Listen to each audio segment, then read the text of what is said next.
Good morning. Well, today we've got a dehumidifier that stopped working. Let's see if we can fix it.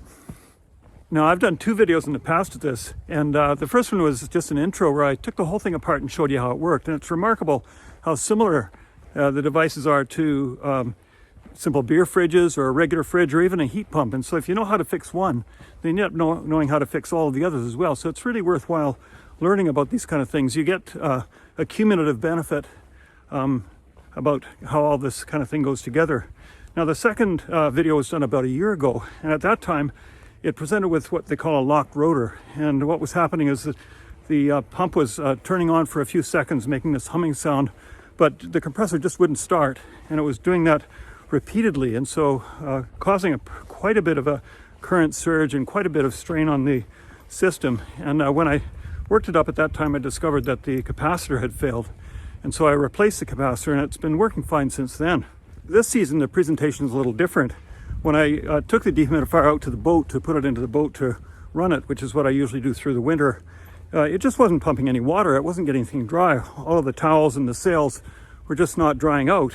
And even though both of the fans, the fan and also the compressor, were running. And so my first impression was that it was likely to be something to do with the refrigerant charge, but let's take it apart and see what's wrong. Okay, so I've saved some time by pulling this all apart for you, and I've got it all well lit so you can see what's happened here. And the first thing I did is I checked out that capacitor that I put in, and the capacitor is still good. And I was wondering about the motor windings, because with the high current that the bad capacitor was putting through, it could have put extra stress on the windings, but in fact, doing ohm checking on the windings and resistance checking to ground, there's no evidence of any short to ground, and the motor seems to be good. The compressor is fine. Now, my initial impression was that I had a refrigerant leak, and the complexity here is that there are no Schrader valves on these little systems like beer fridges and whatnot. There's no Schrader valve to easily measure refrigerant pressure. So how are you going to do that? Well, let's just continue our inspection here. And I want you to look right down here. Don't know if you can see that. Right here. Do you see that? You see how it's all wet in there?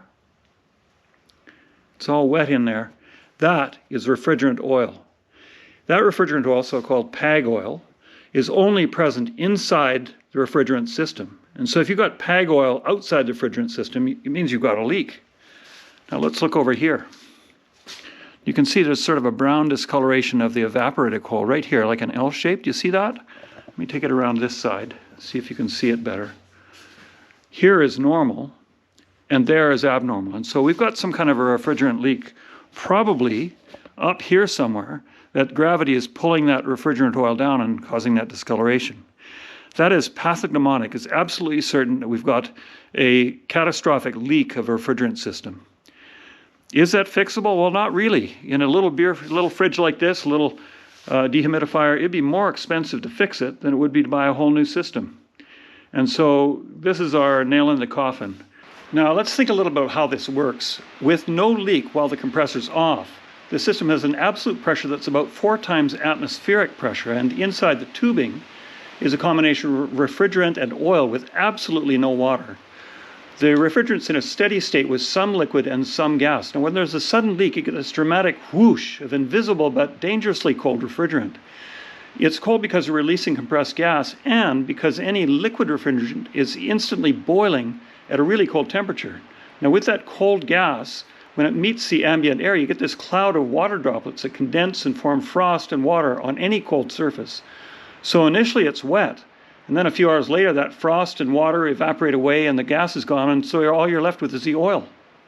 Now that we know the system is empty, we can take it apart and recycle it. I'll throw out a guess that copper and aluminum in these coils is worth about $10.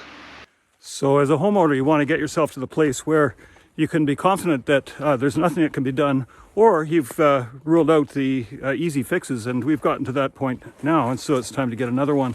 I went on to buy a second dehumidifier, and I found just about what I expected. That is, the new units are smaller, they're cheaper, they're much more energy efficient, but I'm told they don't last nearly as long, and that's to be expected with the new economy. We'll have to see how it works in the long term. In the short term, what I notice is that I don't get nearly as much heat that I got from the original dehumidifier, and then part of that is because it doesn't draw off as much water, and so you don't get the latent heat of condensation to benefit, and also the motors are smaller. But we'll have to see how it does over the long term. Say thanks for watching.